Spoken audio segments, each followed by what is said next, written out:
Conseil des droits de l'homme de l'ONU.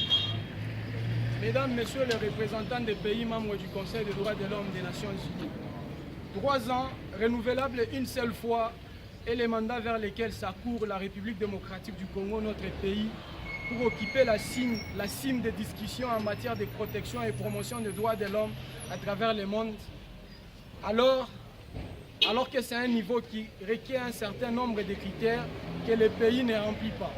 Depuis 2015 jusqu'à ce jour, le pays a fait un recul spectaculaire en termes de respect des droits humains sur l'échiquier international et aucun effort n'est fourni par les autorités pour améliorer la situation des droits de l'homme au pays. Les libertés de manifestation, de réunion et d'expression sont foulées aux pieds.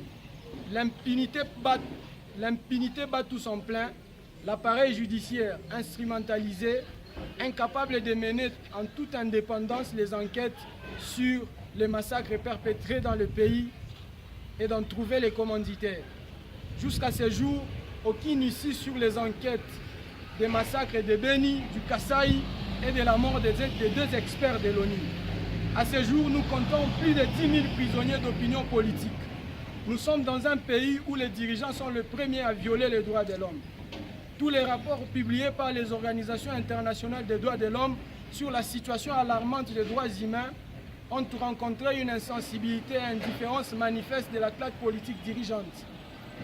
Et tous ces faits suivent les principes des droits fondamentaux et font de la RDC un mauvais élève sur les plans de respect des droits de l'homme.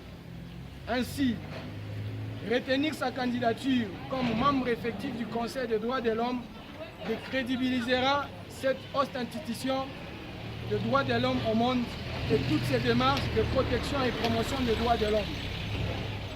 De ce qui précède, nous réitérons notre opposition à la candidature de la RDC à ce haut niveau de discussion des droits de l'homme au monde et nous appelons à votre sens d'humanitaire par excellence de rejeter cette dernière afin de rendre plus crédible le Haut Commissariat des droits de l'homme de l'ONU.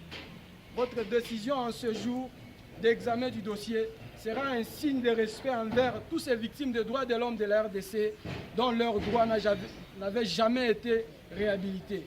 Recevez, mesdames, mesdemoiselles et messieurs, l'expression de notre sentiment patriotique pour les militants de JEC, Debout Jeunesse Congolaise.